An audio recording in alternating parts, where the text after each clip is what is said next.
semuanya, perkenalkan nama saya Priscilla Silvina Mali. Saya dari jurusan Teknik Elektro, Prodi Teknik Komputer dan Jaringan. Pada kesempatan kali ini, saya akan menjelaskan tentang dasar-dasar pemrograman seperti variabel, struktur kontrol yang meliputi if, else, then for, dan sebagainya. Topik yang pertama yaitu variabel. Variabel adalah tempat penyimpanan data yang memiliki nama dan nilai.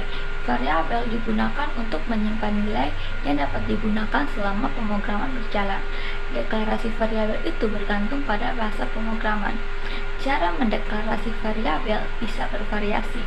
Misalnya dalam Java, variabel itu memiliki 3 jenis, yaitu nama, tipe data, dan nilai. Topik yang kedua yaitu tipe data. Tipe data itu digunakan untuk menentukan jenis data yang disimpan dalam sebuah variabel. Tipe data itu ada 2 jenis. Yang pertama itu tipe data primitif. Tipe data primitif itu mencakup integer. Integer itu adalah berupa angka bulat yang contohnya itu seperti angka 1 sampai 10, seperti 1, 2, 3, 4, dan 5, dan sebagainya. Selanjutnya itu ada floating point, yaitu angka desimal seperti 3,14, 2,15, dan sebagainya. Dan ada juga yaitu char, yaitu adalah suatu karakter, misalnya A, B, 2, 1, dan sebagainya. Setelah itu ada juga yang namanya itu boolean. Boolean itu untuk menentukan nilai true atau false.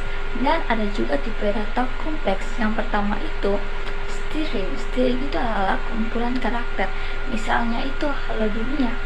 Dan ada juga yang terakhir yaitu array. Array itu adalah kumpulan nilai dengan tipe data yang sama seperti 1, 2, 3, dan sebagainya. Materi kita yang ketiga yaitu operator. Operator adalah simbol atau karakter yang digunakan untuk melakukan operasi pada variabel dan nilai dalam pemrograman. Operator memungkinkan kita untuk melakukan berbagai jenis perhitungan, perbandingan, dan manipulasi data. Berikut adalah beberapa jenis operator yang umum digunakan dalam bahasa pemrograman. Yang pertama yaitu operator aritmatika, digunakan untuk operasi matematika seperti penjumlahan, pengurangan, perkalian, perbandingan, dan modulus. Yang kedua, ada operator perbandingan, yaitu membandingkan dua nilai dan menghasilkan boolean atau nilai true or false. Operator ini juga termasuk dengan operator sama dengan, tidak sama dengan, lebih besar, lebih kecil, dan variannya yang lain. Yang ketiga ada operator logika, digunakan untuk menggabungkan ekspresi logika termasuk and, or, dan not. Oke, materi kita yang keempat yaitu struktur kontrol. Struktur kontrol itu berfungsi untuk membuat program lebih dinamis dan memungkinkan pengambilan keputusan, perumusan keputusan, dan pengaturan alur program secara fleksibel. Berikut ini adalah penjelasan lebih rinci mengenai struktur kontrol, for, while, do while, switch dalam pemrograman. Yang pertama itu adalah for. For itu digunakan saat jumlah iterasi itu diketahui. Yang kedua, while. While itu digunakan saat pengulangan dilakukan dalam kondisi tertentu. Yang ketiga, do while.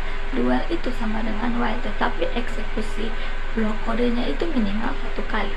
Dan switch itu memiliki satu dari beberapa opsi berdasarkan nilai tertentu.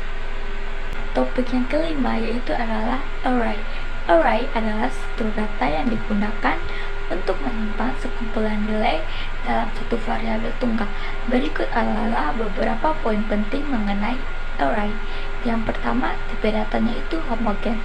Array hanya bisa menyimpan elemen dengan tipe data yang sama seperti integer, float, atau string. Yang kedua, indeks. Setiap elemen dalam array diakses menggunakan indeks neoid yang biasanya dimulai dari 0. Yang ketiga, ukurannya itu tetap. Setelah dideklarasi, ukuran array tidak dapat diubah. Ini berarti jumlah elemen yang disimpan dalam array ditentukan saat array itu dibuat. Yang keempat, akses elemen.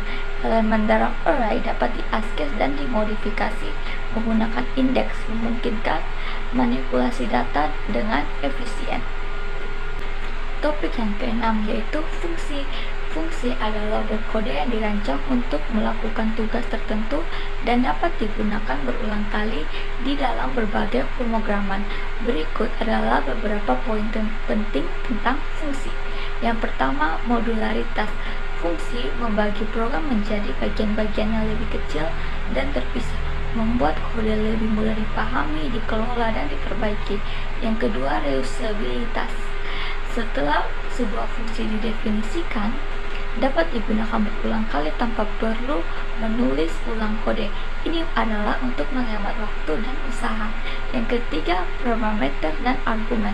Fungsi dapat menerima input dalam bentuk parameter yang memungkinkan fungsi berproses pada data yang berbeda setiap kali dipanggil. Sekian dari penjelasan saya ucapkan terima kasih untuk teman-teman yang sudah menonton.